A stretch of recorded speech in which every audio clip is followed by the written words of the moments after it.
Doctor Baba Saheb Ambedkar open university.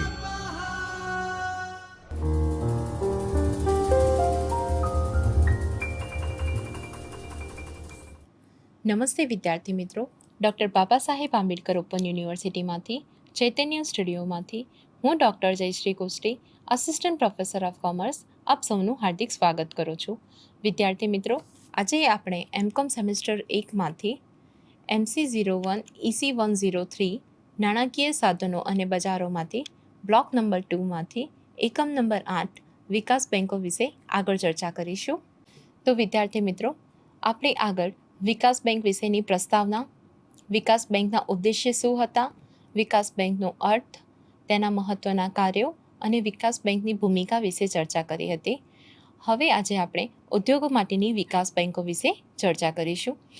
ઉદ્યોગો માટેની વિકાસ બેંકોની વાત કરીએ તો ભારતીય ઔદ્યોગિક વિકાસ બેંક છે, ભારતીય ઔદ્યોગિક નાણાં નિગમ, ભારતીય ઔદ્યોગિક શાખ અને ધિરાણ બેંક અને નાના ઉદ્યોગોના વિકાસ માટે ભારતીય નાના ઉદ્યોગોની વિકાસ બેંક, કૃષિ માટે રાષ્ટ્રીય કૃષિ અને ગ્રામીણ વિકાસ બેંક છે.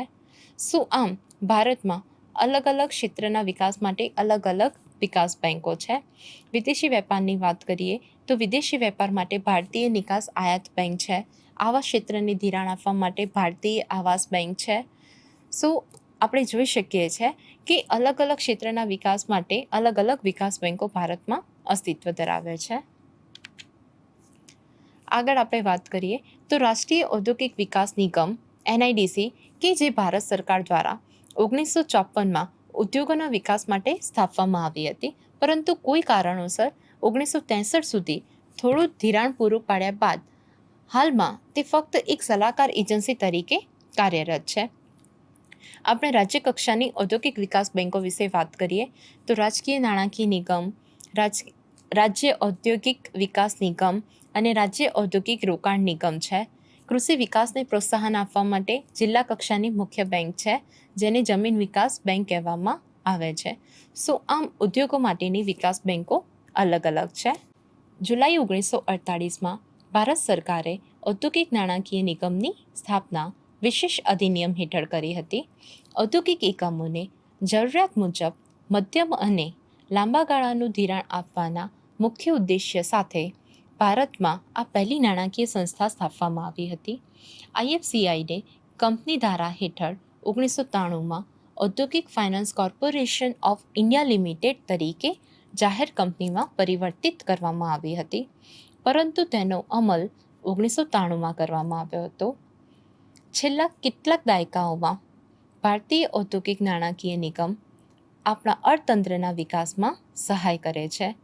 ઉપરાંત તેણે આપણા ઔદ્યોગિક ક્ષેત્રના વિકાસ, વિસ્તરણ અને આધુનિકીકરણ માટે નોંધપાત્ર યોગદાન પણ આપ્યું છે. ભારતીય ઔદ્યોગિક નાણાં નિગમ આયાત અને નિકાસ ઉદ્યોગ, પ્રદૂષણ નિયંત્રણનું કારણ, ઉર્જા સંરક્ષણ, આયાત અવેજી અને આવા અનેક ક્ષેત્રો માટે ફાયદાકારક છે.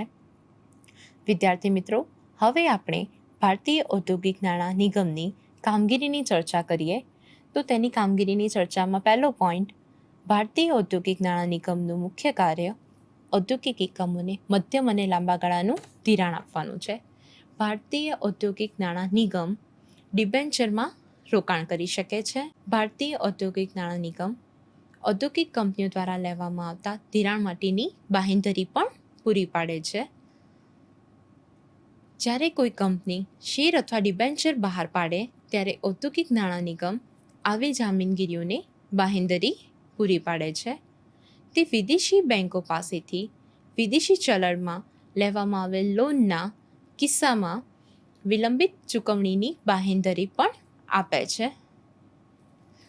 છઠ્ઠા પોઈન્ટની વાત કરીએ તો ઔદ્યોગિક નાણાં નિગમમાં વેપારી બેંક, મર્ચન્ટ બેન્કિંગનો એક વિશેષ વિભાગ છે, જે મૂડી પુનઃગઠન, મર્જર, જોડાણ, ધિરાણ, સમૂહન વગેરે બાબતોનું ધ્યાન રાખે છે.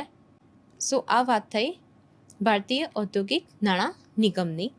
હવે આપણે ભારતીય ઔદ્યોગિક વિકાસ બેંક IDBI વિશે આગળ ચર્ચા કરીશું. તો ભારતીય ઔદ્યોગિક વિકાસ બેંક IDBIની વાત કરીએ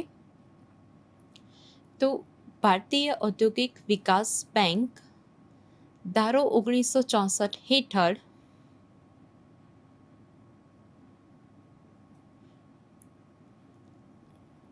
સ્થાપિત કરવામાં આવેલી સંસ્થા છે.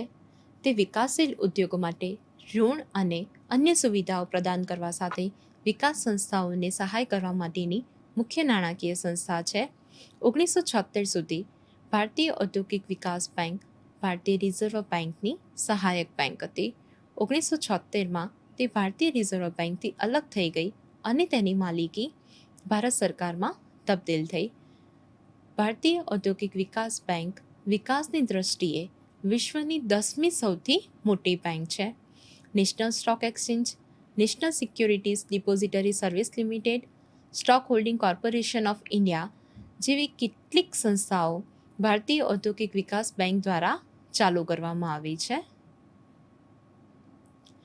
આ વાત થઈ આઈડીબીઆઈના ઇન્ટ્રોડક્શન વિશે. હવે આપણે ભારતીય ઔદ્યોગિક વિકાસ બેંકના કાર્યોની ચર્ચા કરીએ. તો તે આ મુજબ છે. એમાં 1 બાય 1 આપણે પોઈન્ટ જોઈશું. તો પહેલો પોઈન્ટ છે કે તે ઉદ્યોગોને નાણાકીય સહાય પૂરી પાડે છે. બીજું છે ઔદ્યોગિક વિકાસ સાથે સંકળાયેલ સંસ્થાઓને પ્રોત્સાહન આપવું.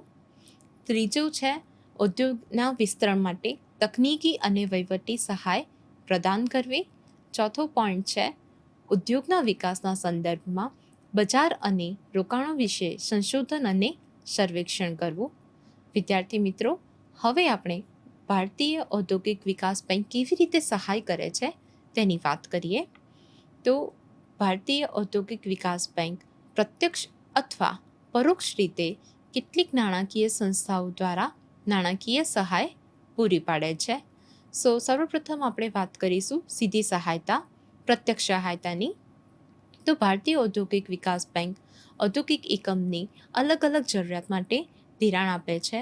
રાજ્ય સહકારી બેંકો, ભારતીય ઔદ્યોગિક નાણાં નિગમ અને અન્ય નાણાકીય સંસ્થા દ્વારા ઔદ્યોગિક એકમોએ લીધેલ ધિરાણ અંગે તે બાંહેધરી આપે છે.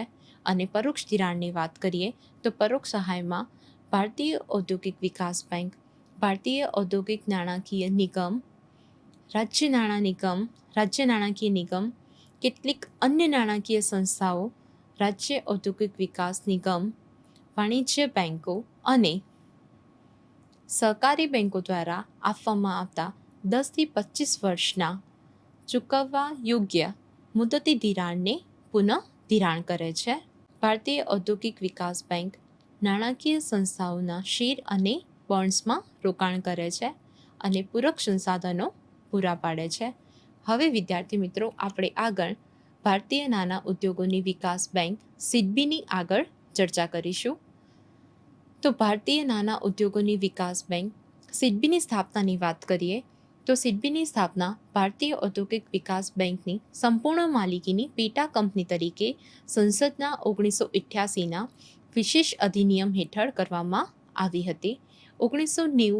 એપ્રિલ 1990ના રોજ તેની કામગીરી શરૂ કરી હતી.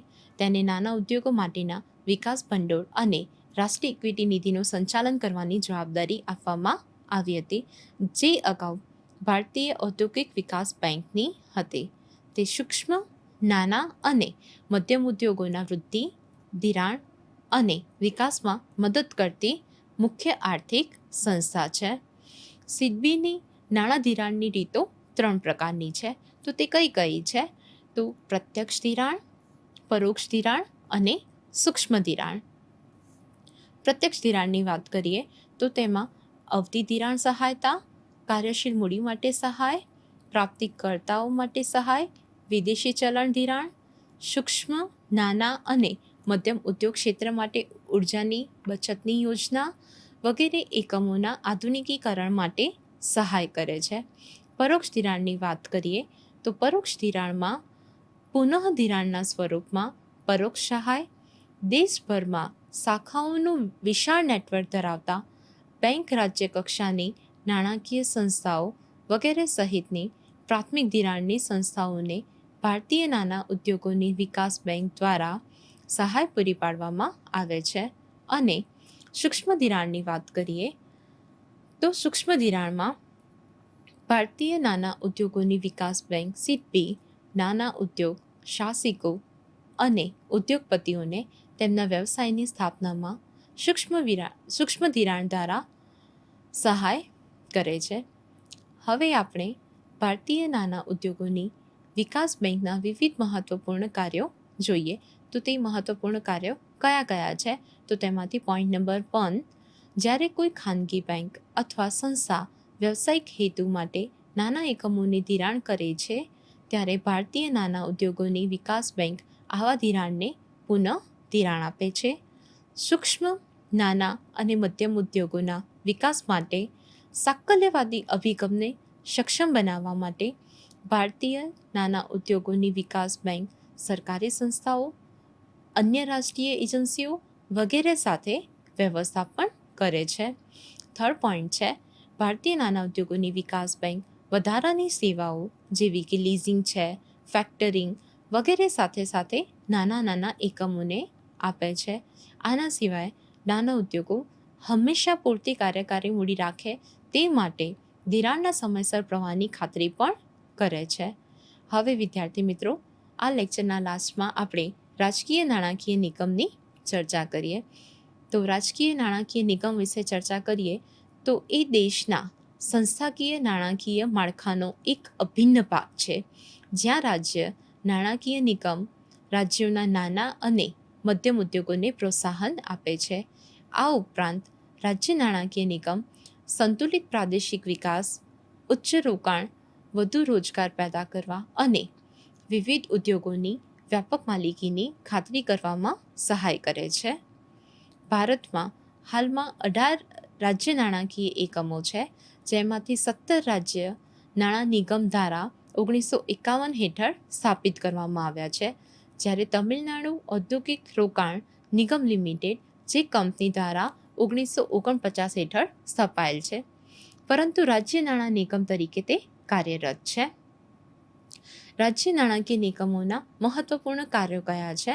તો આપણે હવે તેના પર ધ્યાન આપીએ. તો રાજ્ય નાણાકીય નિગમો મુખ્યત્વે જમીન છે, મકાન, પ્લાન્ટ અને મશીનરી વગેરે જેવી સ્થિર સંપત્તિના અધિગ્રહણ માટે ધિરાણ આપે છે. બીજું, જેમની ભરપાઈ થયેલી મૂડી અને અનામત ₹3 કરોડ અથવા તો ₹30 કરોડ સુધીની મર્યાદા કેન્દ્ર સરકાર દ્વારા સૂચિત એવા ઔદ્યોગિક એકમોને તે આર્થિક સહાય કરે છે. પછી થર્ડ પોઈન્ટ છે કે ઔદ્યોગિક એકમોના નવા શેર, ડિબેન્ચર્સ વગેરેને તે બાંહેધરી આપે છે. રાજ્ય નાણાં નિગમો દ્વારા ઔદ્યોગિક એકમો, રાજ્ય સહકારી બેન્કો વગેરેને મૂડી બજારમાંથી મૂડી ઊભી કરવા માટે 20 વર્ષના સમયગાળા માટે ધિરાણ આપવામાં આવતું હોય છે.